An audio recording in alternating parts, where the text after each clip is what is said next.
Mr. Speaker, Islam is a culture with patina of religion. Shariah is the law of Islam. Shariah is dangerous. Western values form the basis for the founding of America, namely that rights come from our Creator. Ours is a Christian-based culture. Shariah, on the other hand, is a culture of violence and domination, totally anathema to the concept of individual freedom. The United States Constitution and Shariah are fundamentally at odds with one another. The Constitution begins with "we the people." Shariah states Allah has said. Followers of Shariah believe Muhammad received a divine legal code that stands supreme over all man-made laws. While Western civilization has evolved, Islam has not.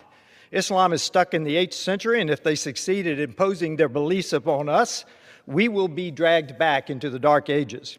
The contrasts are stark when comparing Shariah to the strides made by the United States in 250 years. The 13th Amendment to the U.S. Constitution abolished slavery, but there has never been an abolition movement in Islam. The Quran and Hadith even contain rules for slaves and the slave trade. Shariah prescribes inhumane punishments viewed as normative. Stoning to death for adultery is common, as are public beatings of women, the amputation of the hand of a thief, and execution of Christians and Jews in accordance with the Quran. Several hardline clerics have even issued fatwas for the assassination of President Trump and Prime Minister Netanyahu. The Declaration of Independence states, "We hold these truths to be self-evident, that all men are created equal."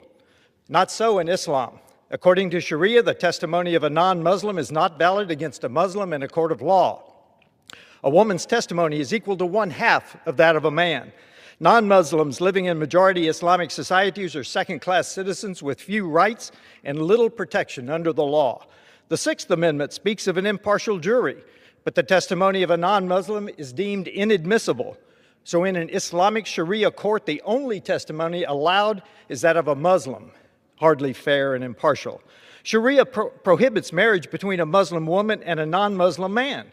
A Muslim man may marry a Christian wife, but not vice versa. Sharia also gives the man, but not the woman, the unconditional right to divorce.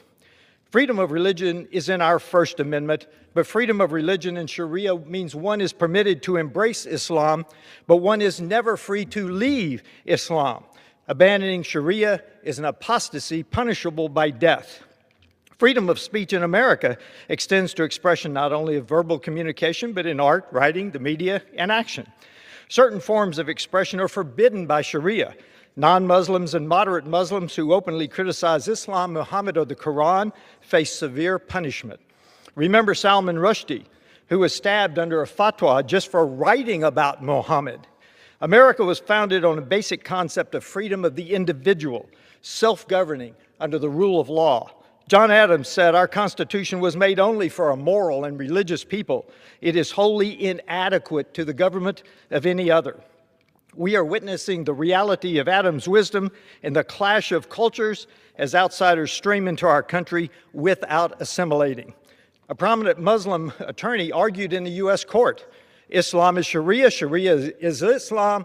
The two cannot be separated." There are acceptable actions in Sharia that are illegal in America. Murder of family members who dishonor the family, child marriage, spouse abuse, to name only a few. Our legal processes, developed through centuries of Western civilization, are not sufficient to confront the Sharia influence spreading across America. Even legislation may not stop the encroaching danger. It will take more. In the streets of New York City, a Muslim imam recently proclaimed, "We will not stop until Islam enters every home." There is no denying Islam's intent to dominate Western civilization. Their stated objective is to destroy us from within. All who serve in this Congress swore to support and defend the Constitution of the United States against all enemies, foreign and domestic. This is a time for choosing.